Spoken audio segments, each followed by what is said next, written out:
Усім прывітанне, з вами Зміцер Лукашук, і мы распачынаем наш новы эфірны дзень, абмяркоўваем падзеі ў Беларусі і за яе межамі, і сходу ходзім, так бы мовіць, такой вельмі моцнай картай. У нас у гасцях кіраўнік кабінета прадстаўнікоў Светланы Ціхановскай Валерый Кавалеўскі.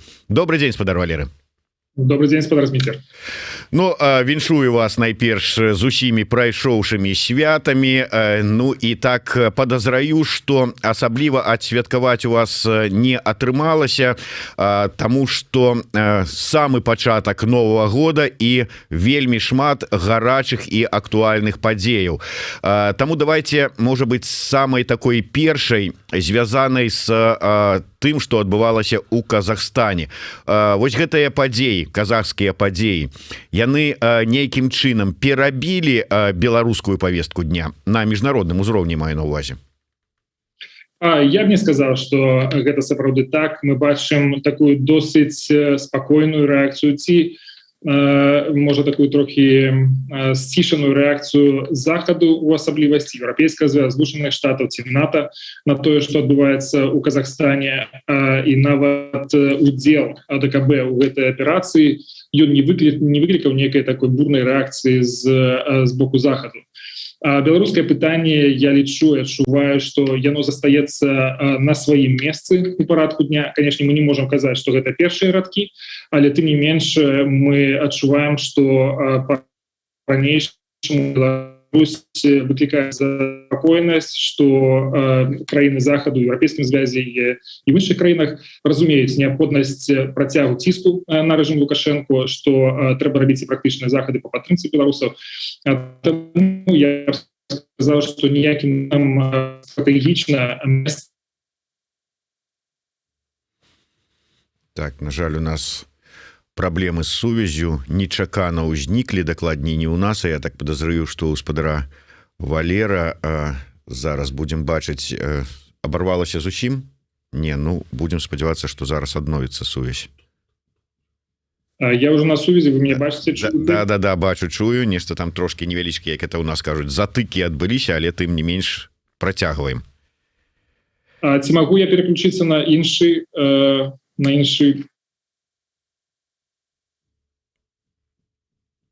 Ну, давайте паспрабуем.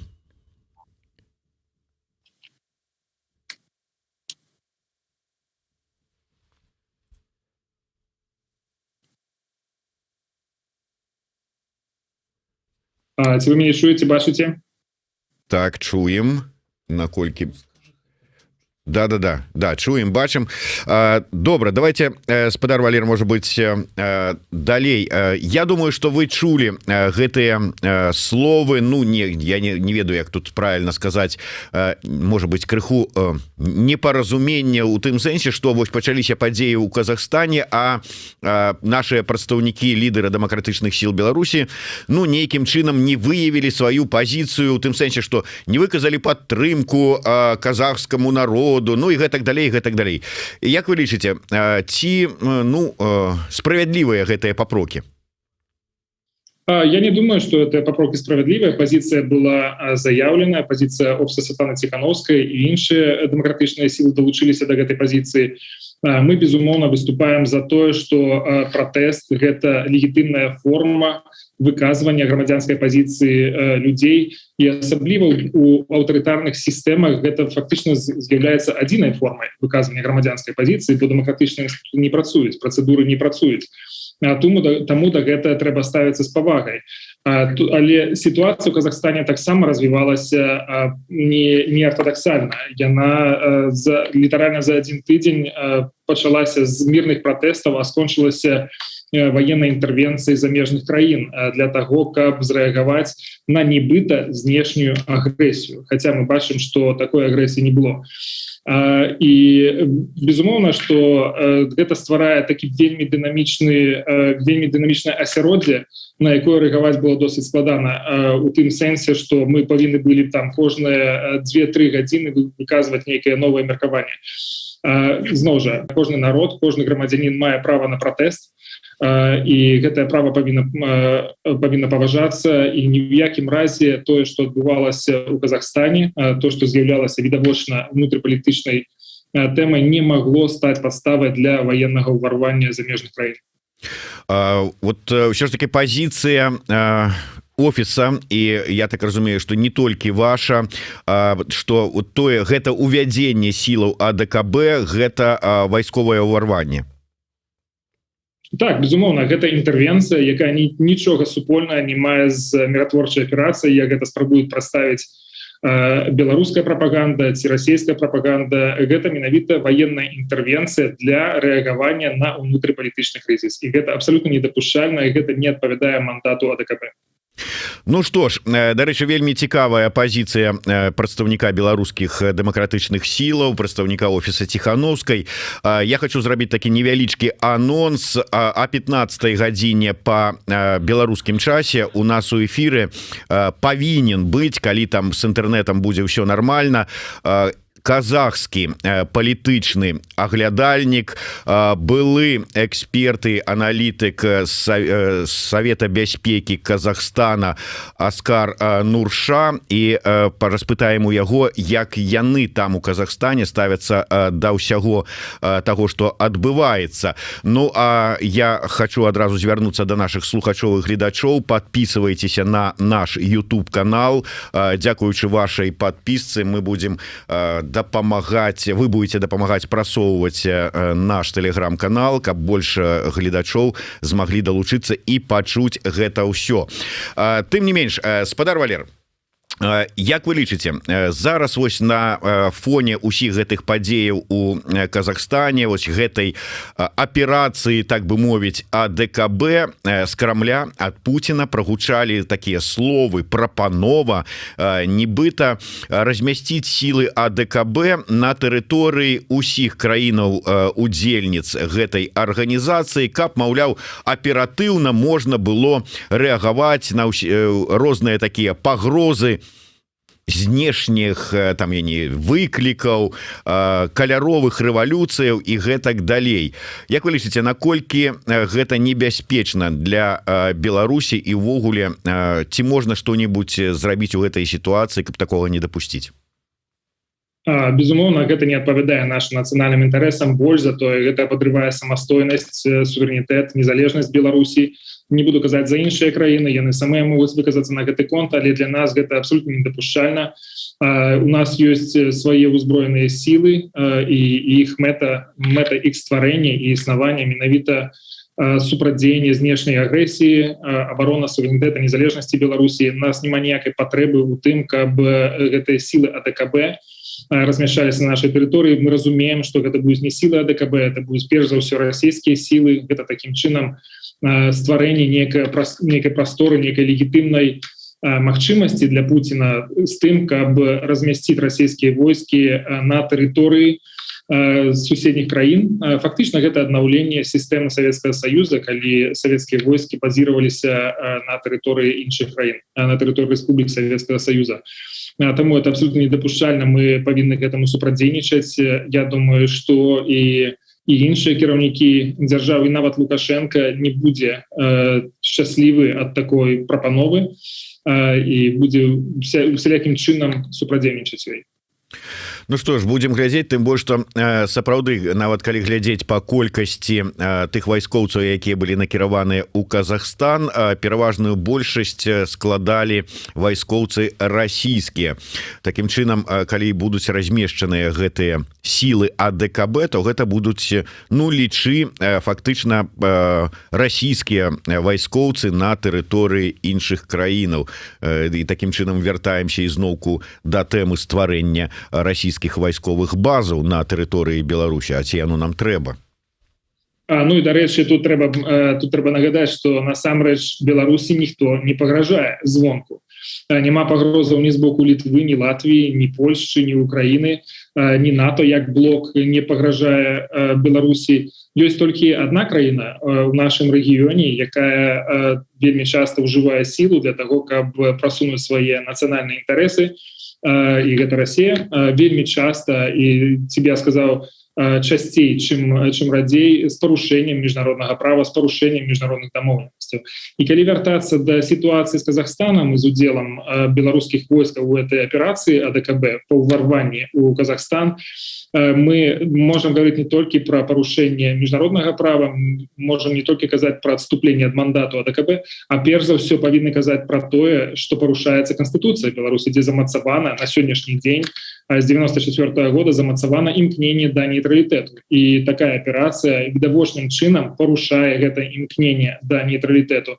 Беларусь таким чынам пачынае удзельнічаць у военной операции у замежных краінах, і гэта то, чаго мы не хацелі ў 94 годзе, калі прымалася гэтая канстытуцыя. Быў абсалютна такі поўны грамадскі кансенсус наконт таго, ці нам патрэбны нейтралітэт, ці нам патрэбны без'ядерны статус. Менавіта таму гэта знайшло сваё адлюстраванне ў Канстытуцыі Беларусі, і трэба прытрымлівацца, нягледзячы ні на што, менавіта гэтых палажэнняў у Канстытуцыі Беларусі.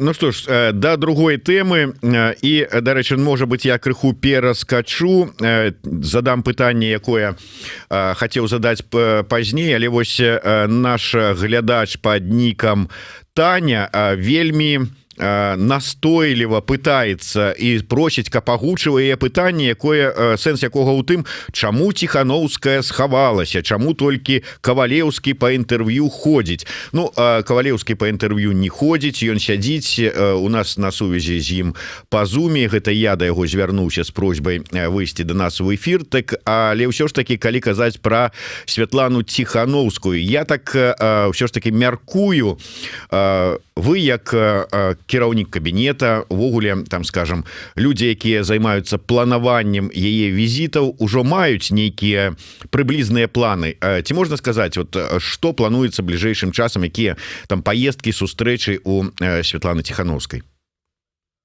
Так, безумоўна, могу зазначыць толькі для пачатку, што Святлана Ціханаўская удзельнічае ў працы офіса ўвесь час, не толькі што удзельнічае, яна вядзе гэтую працу, яна лідзіруе, яна задае тон, кіруе, таму тое, што не кожны дзень яна з'яўляецца у інтэрв'ю для беларускіх медыа, не азначае, што яна выключаная з працы. Што да нашага планавання, то, безумоўна, мы адсочваем унутраную сітуацыю, перш за ўсё. Для нас гэты месяц ён вельмі важны менавіта для того, каб сканцэнтравацца на внутрыпалітычнай праблематыцы, і рэферэндум, нелегальны, канешне, рэферэндум, які плануецца Лукашэнкам, ён з'яўляецца такой цэнтральнай падзеяй, на якую скіраваныя нашыя погляды. Што да міжнароднай працы, то у лютым плануецца удзел Святланы Ціханаўскай у канферэнцыі, Мюнхенскай канферэнцыі па бяспецы, і прапрацоўваецца таксама нацыянальная праграма сустрэч на высокім узроўні з новым нямецкім урадам. Акрамя таго, таксама ў лютым плануецца удзел Святланы Ціханаўскай у міжпарламенцкай канферэнцыі ў Парыжы падчас прэзідэнцтва Францыі ў Еўрапейскім звязе. Яны збіраюць кіраўнікоў усіх камітэтаў па абароне і па знешніх сувязях у Парыжы, і гэта будзе такая нагода, дзе Святлана Ціханаўская можа звярнуцца з паведамленнем пра сітуацыю Беларусі і таксама прасунуць тыя пазіцыі, якія дэмакратычныя сілы, якія беларусы патрабуюць ад міжнароднай супольнасці. Ну, а каб не пропусціць магчымае інтэрв'ю Святланы Ціханаўскай, да прыкладу, Еўрарадыё, то я нагадываю ўсім, што для гэтага абавязкова трэба падпісацца на наш YouTube канал Еўрарадыё Лайф, і калі наступным разам у чарговы раз спадарыня Святлана прыйдзе на офіс Еўрарадыё, каб адказаць на нашы і вашыя пытанні, вы атрымаеце паведамленне. Ну, а не подпишите, не атрымаеце і пропустите, потым будете шкадаваць і пісаць вот такія вот пытанні. Спадар Валер, я да пытання з кампаніяй Ярай. Ледзь не год, можна сказаць так, змагаліся і дамагаліся дэмакратычныя сілы Беларусі і офіс Святланы Ціханаўскай, і НАУ Паўла Латушкі і іншыя, каб Яра ўсё ж такі спыніла сваю супрацу з Беларуськаліем, асабліва з улікам уведзеных санкцыяў Еўросаюза. Тым не менш доўга супраціўляліся. І вось яно рашэнне ёсць. Вы лічыце, што гэта перамога, ці вот што дасць такое рашэнне Яры? Безумоўна, это перамога. На гэтым настойвалі і беларусы, і дэмакратычныя сілы. На гэтым настойвалі і замежныя ўрады. Калі яны ўводзілі санкцыі, калі гэта як рэакцыя на падзею Беларусі, на гвалт, на рэпрэсіі, на арышты, вось гэтыя санкцыі былі той рэакцыяй, і гэта быў сігнал, ясны сігнал усім міжнародным бізнесам, карпорацыям, што менавіта па гэтых экспартных пазіцыях павінен спыніцца гандаль, павінна спыніцца супрацоўніцтва з рэжымам, таму што менавіта гэта дазваляе рэжыму заставацца устойлівым, дазваляе працягваць свае рэпрэсіі.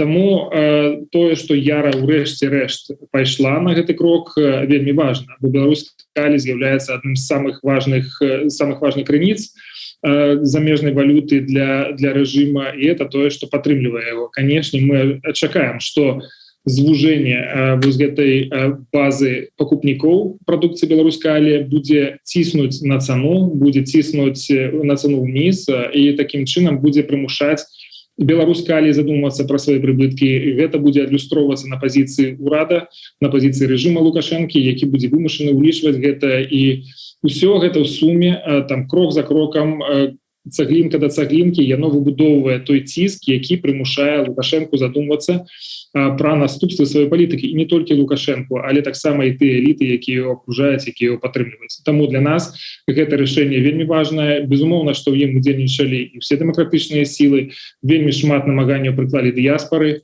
Беларусы у самой Беларусі за гэта выступалі, таму гэта, безумоўна, дасягненне для ўсіх для нас.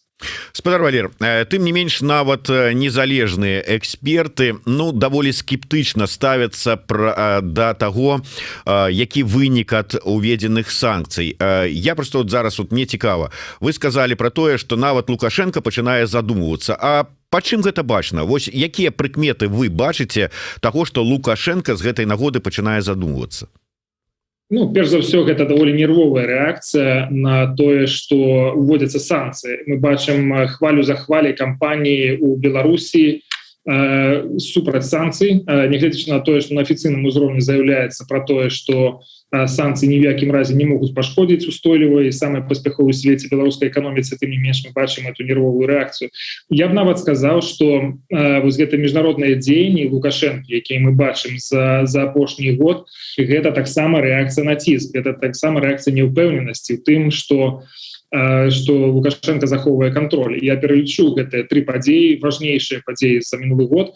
Гэта захоп самалёта Ryanair для арышту журналіста Романа Пратасевича, гэта арганізацыя міграцыйнага крызісу для таго, каб пашкодзіць нацыянальным інтарэсам нашых суседзяў, для того, каб прымусіць еўрапейскі звяз паглядзець на Лукашенко па-іншаму, і гэта вось аперацыя АДКБ у Казахстане. Усе гэтыя міжнародныя дзеянні Лукашенко скіраваныя на тое, каб паказаць, што Лукашенко можа рабіць пэўную шкоду для міжнароднай супольнасці, і варта гэты ціск на яго зніжаць, бо ён будзе працягваць гэтую дзейнасць.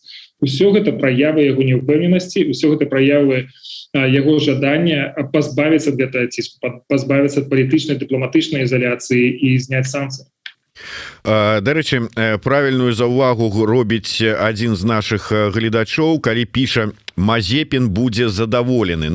Мазепін гэта адзін з расійскіх алігархаў, калійна удабрытельных, так бы мовіць, які займаецца гэтым усім. Калі Яра не будзе набываць, трэба ж будзе некуды беларускалію збываць сваю прадукцыю, будуць шукаць абхадныя шляхі, будуць прадаваць гэта ўсё на Расію, можа быць, за зніжаны кошт. І фактычна, можа быць, гэта толькі паспрыяе таму, што расійскія алігархі больш багацейшымі стануць. Ёсць не толькі расійскія алігархі, ёсць і іншыя пастаўшчыкі гэтай прадукцыі калію у свеце. Это і канадскія кампаніі, амерыканскія кампаніі у тым ліку. Таму сапраўды, калі глядзець на сусветны рынок, то будзе пэўныя змены, але можна чакаць таго, што менавіта прадукцыя на прадукцыю беларускалі, кошты на прадукцыю беларускалі пацерпяць ад гэтай меры.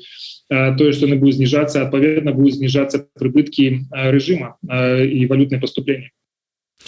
Адзін з наших гледачоў пад нікам Максим пытаецца: Сергей Чалы ў сваім стрыме сказаў, што у Лукашенко з'явіўся гарызонт планавання да 2025 года. У сувязі з гэтым ён выказвае думку, маўляў, трэба і дэмакратычным сілам думаць над новай стратэгіяй. Но, можа быць, так маецца на ўвазе, што стратэгію не толькі там на бліжэйшыя некалькі месяцаў, але і на гады прадумваць. Як вы ставіце да такой ідэі? Гэта вельмі слушная заўвага, што сапраўды сітуацыя не застаецца статычнай, яна мяняецца, з'яўляюцца новыя фактары. Мы бачым, што паводзіны Лукашенко становяцца больш агрэсіўнымі, больш рызыковымі, што ён рызыкуе нашай незалежнасцю, суверэнітэтам. Зараз тэма рэферэндума, канешне, подносится рэжымам, нібыта гэта адказ на запыт беларусаў, чаго насамрэч, конечно, ніколі не было. То бок мы разумеем, што сітуацыя застаецца ў пэўным стане раўнавагі, што ніводны з бакоў, ні рэжым, ні дэмакратычныя сілы пакуль што не змаглі закумуляваць абсалютную перавагу для таго, каб заявіць пра сваю перамогу. Вельмі важна разумець, што пры тым, як мы працуем над стратэгіяй, як мы працуем над зменамі у сваіх дзеяннях, у сваіх стратэгічных мэтах, мы тым не менш не здаемся. Мы не сыходзім з таго шляху, на які мы сталі, мы не адступімся, мы давядзем сваю справу до конца. І гэта павінна быць самым галоўным сігналам для рэжыма, для Лукашэнкі, для тых людзей, якія яго падтрымліваюць, што гэтая сітуацыя і гэтыя намаганні дэмакратычнага руху і ўсіх беларусаў ні ў якім чыне не спыняцца, і мы давядзем сваю справу до конца. Дарэчы, я думаю, вы бачылі стрымы як і ў нас, так і на яго YouTube-канале. Я кажу зараз пра Ігора Тышкевіча, які не адзін раз выказываў, ну, кажам так, можа прэтэнзія, можа рэкамендацыі офісу, каб больш грунтоўна распрацоўваць нейкія планы, прапановы, стратэгіі, бачанне развіцця краіны пасля змены рэжыму, якія вот прапановваць можна і, скажем, там чыноўнікам сярэдняга звена і нейкім сілавым структурам, бізнесу і гэтак далей. Як з гэтым? Ўсё ж таки, як кіраўнік кабінета прадстаўнікоў, вы можете сказаць, наколькі гэта слушныя заўвагі, што робіцца ў гэтым накірунку? Абсолютно слушныя заўвагі. Больш таго, я скажу, што гэтыя заўвагі да нас пачалі паступаць яшчэ напрыканцы 2020 года, калі людзі пыталіся: а за что мы воюем, за что мы протестуем тут, за что мы упираемся и навошта мы ахвяруем усім гэтым, покажите нам наше будучае. Таму зараз мы вядзем распрацоўку канцэпцыі новай Беларусі, не просто канцэпцыю, а сапраўды нейкі пакет бачанняў таго, як будзе выглядаць новая Беларусь у розных галінах, будь то гэта падатковая сістэма, ці пенсійная рэформа, ці зямельная рэформа, як будзе выглядаць адукацыя, як будзе выглядаць знешняя палітыка.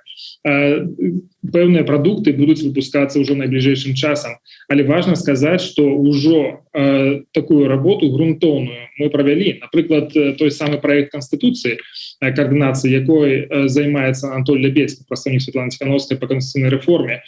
Менавіта гэты праект Канстытуцыі апісвае палітычную сістэму, па якой у нас ніколі не будзе паўтарэння сітуацыі, калі адзін чалавек можа падпарадкаваць сабе ўсю сістэму не толькі сабе, а сваім асабістым інтарэсам. Фактычна на сённяшні дзень вся Беларусь служыць інтарэсам аднаго чалавека. Ці я магу згадаць таксама план еўрапейскага звязу па аказанні дапамогі для дэмакратычнай Беларусі. Гэта значыць, калі ўжо адбудуцца выбары ў Беларусі, на 3 мільярды евро.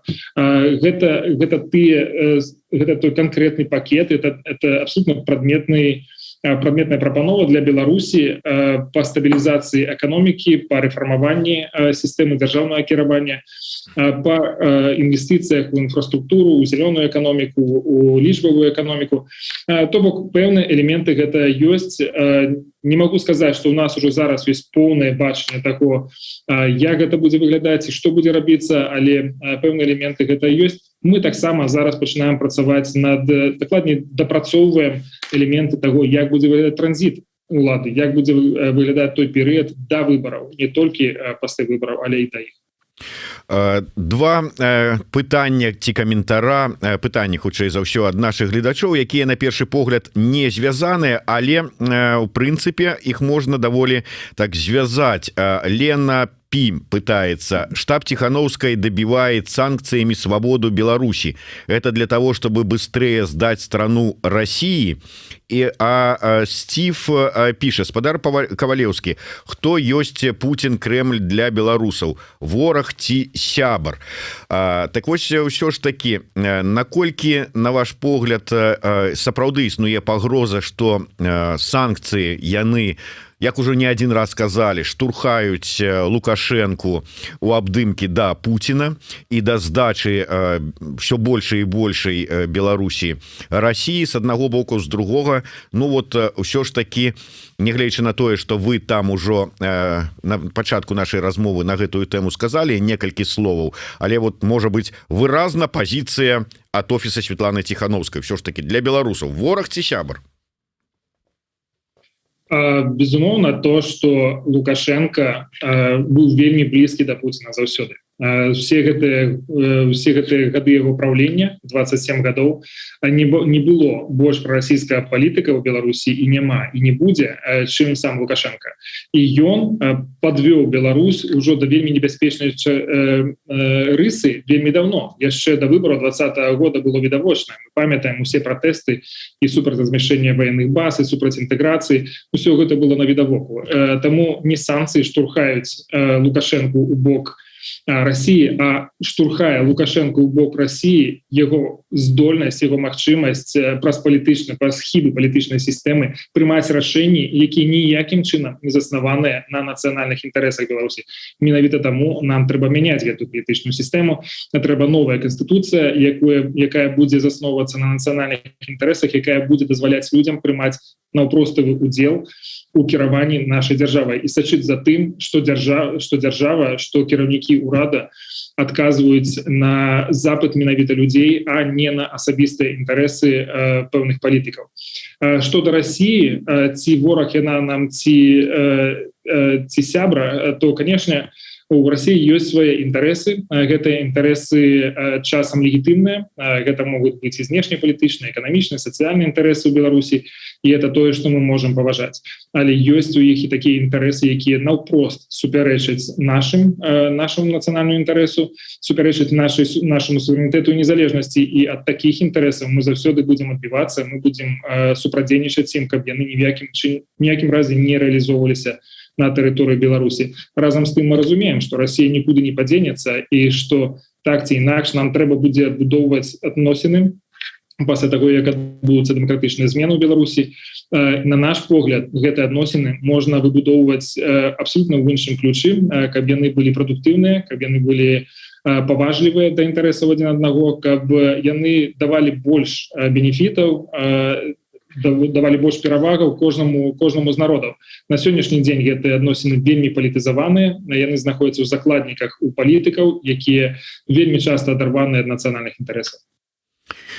Спадар Валер, да вас ўсё ж таки, як чалавека, які добра разбіраецца ў міжнароднай палітычнай гэтай ўсёй кухні, шмат размоваў пра тое, што асабліва на фоне учорашніх перамоваў паміж Масквой і Вашынгтонам пра вот гэтыя гарантыі бяспекі і гэтак далей, што, маўляў, ўсё ж таки Захад можа зліць Беларусь России.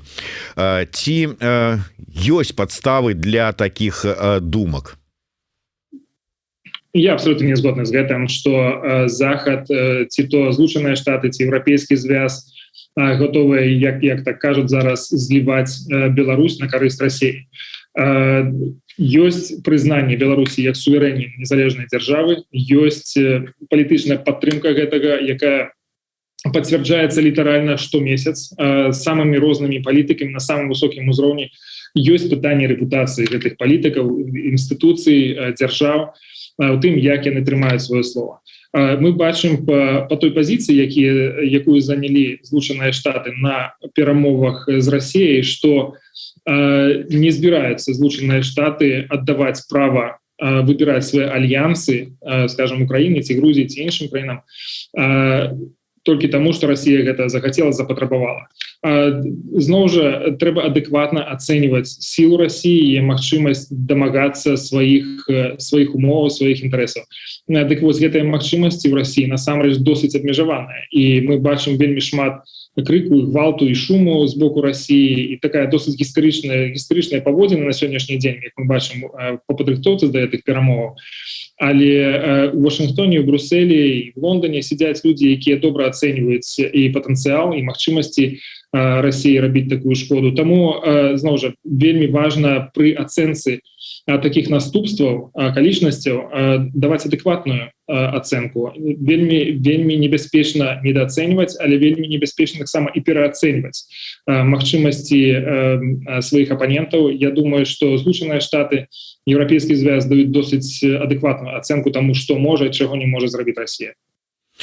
Ну вось бачыце, вы як сапраўдны дыпламат з аднаго боку нібыта адказалі, з другого боку, но людзі чакалі, можа быць, ну як заўсёды, ведаеце, альбо белае, альбо чорнае, незадаволеныя вашым адказам наконт таго, хто ўсё ж такі Путін і Москва для беларусаў. Стэф піша: перавёў стрэлкі на Лукашенко, але ж пытанне толькі пра Пуціна. Так, ну і гэтак далей. Кавалеўскі, скажыце прямо да так, чтобы Путін пачуў, што ён вораг народа. Ну але ці патрэбна і ці можна у дадзенай сітуацыі, ну і ўвогуле, можа быць, па дыпламатычным стандартам вот так вот рэзка і адназначна даваць ацэнкі і выказвацца? Можно, конечно, давать и разные оценки, и выказываются по-разному дипломаты, мы это ведаем. Я могу сказать так, коли суммировать мой отказ. У России есть своя внешняя политика, у яе есть свои стратегичные интересы, и яны будут имкнуться реализовывать эти интересы. Вельми часто эти интересы будут супярэчыць нашим. От того, ці здоле Россия досягнуть этих интересов, например, поглынуть Беларусь ці не, залежит только от нас. От наших намаганняў, от нашей упевненості в тым, что мы хочем незалежную суверенную Беларусь, от нашей здольности выбудовывать альянсы, будь то на заходе, ці на поўдні, ці на поўначы, і ад нашай здольнасці таксама дамаўляцца з Расіяй, каб такога не адбывалася.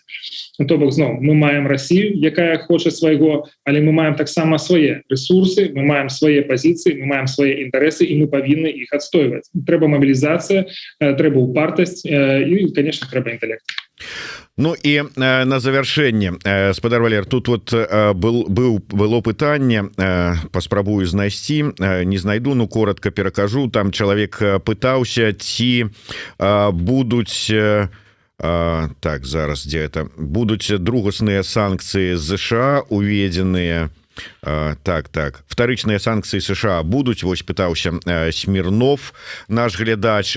Ну і ввогуле пра чарговы санкцыйны пакет, што чуваць, якія чаканні ад яго? Што да другасных санкцый, то фактычна на прыкладзе Яры мы бачым, што ў пэўным сэнсе спрацоўваюць другасныя санкцыі, калі кампаніі, якія могуць быць афіліяваныя з, скажам, з лагістыкай прадукцыі Беларусь-Калія, якую закупаюць Яра, яны таксама могуць другім шэрагам падпадаць пад амерыканскія санкцыі. І менавіта гэта спыняе пэўныя транзакцыі. Я б нават сказаў, што санкцыі маюць такі глобальны эфект, потому что нават тыя краіны, якія наўпрост не задзейнічаныя у падсанкцыі, скажем, як Яра ці іншыя кампаніі, якія знаходзяцца, напрыклад, у паўднёва-ўсходняй Азіі, яны могуць глядзець на той, які стан адносінаў Беларусі са Злучанымі Штатамі ці з Еўрапейскім звязам, і што гэтыя адносіны на сённяшні дзень даволі кіслыя, і каб не патрапіць пад такія санкцыі другасныя ці проста не выклікаць нейкія позіркі крытычныя на свой адрес, яны могуць устрымлівацца ад супрацоўніцтва, бо ўсе звяртаюць увагу на тое, хто сябруе са Злучанымі Штатамі, а хто варагуе. Я думаю, што ў гэтым сэнсе санкцыі могуць мець такія нябачныя наступствы, на якія можна не апісваць там другаснымі санкцыямі ці неяк яшчэ. Што да наступнага пакету санкцый, то мы разумеем, што 5-й пакет не прывёў да зменаў у паводзінах Лукашэнкі, калі нават ацэньваць гэтую яго паводзіны, то яны становяцца ўсё больш рызыковымі, ўсё больш агрэсіўнымі, варожымі. і мы чулі ўжо заявы замежных палітыкаў про тое, што ёсць неабходнасць і ёсць праца па стварэнні, па распрацоўцы 6-го пакета санкцый. Таму я думаю, што на бліжэйшымі месяцамі такая праца працягнецца. Я не чакаю, што гэта будзе зроблена у найбліжэйшыя тыдні ці месяц-два, але тым не менш ёсць разуменне, ёсць прынцыповая пазіцыя ў Еўрапейскім звязе, ў Злучаных Штатах, тое, што сітуацыя не памянялася, тое, што тыя захады, якія былі зроблены раней, не прывялі да выніку. Памятаем про тое, што мэтай санкцый з'яўляецца вызваленне палітзняволеных, пачатак дыялогу і правядзенне выбараў у Беларусі, ні ў якім чыне не зрынанне рэжыма Лукашенко. Дык вось, ёсць усе падставы для таго, каб працягваць распрацоўваць 6-й пакет, і, канешне, тыя заявы, якія мы чулі, кажуць про тое, што вось гэты пакет сапраўды стане апошнім і пераможным, але ведаючы перад гісторыю, мы разумеем, все не так просто. Ёсць і праца лабістаў, і ўнутраных, і беларускіх. Таму будем працаваць над тым, каб любыя захады, не толькі санкцыйныя, з боку міжнароднай супольнасці былі эфектыўнымі і ці то стваралі ціск на Лукашенку, ці то дапамагалі беларусам выстойваць у этой барацьбе. Дякую вялікі. Ну што ж, вось прагучалі ўжо і планы офіса, і ацэнка офісам як дзеяння ў Расіі, так і АДКБ, і тых пагрозаў, якія стаяць перад Беларусю і суверэнітэтам і незалежнасцю. Дякую вялікі. Я нагадаю, што з намі на сувязі быў кіраўнік кабінета прадстаўнікоў Светланы Тихановскай Валер Кавалеўскі. Каб не прапусціць нашыя наступныя эфіры, подписывайтесь на наш YouTube канал, не пропустите ни чаргового эфира с Валерием Ковалевским, ни со Светланой Тихановской, ни наш хуткі эфир с палітычным аналітыкам с Казахстана. Дякую вялікі, спадар Валер. Слухайте и глядите нас. Зміцер Лукашук был с вами у эфире.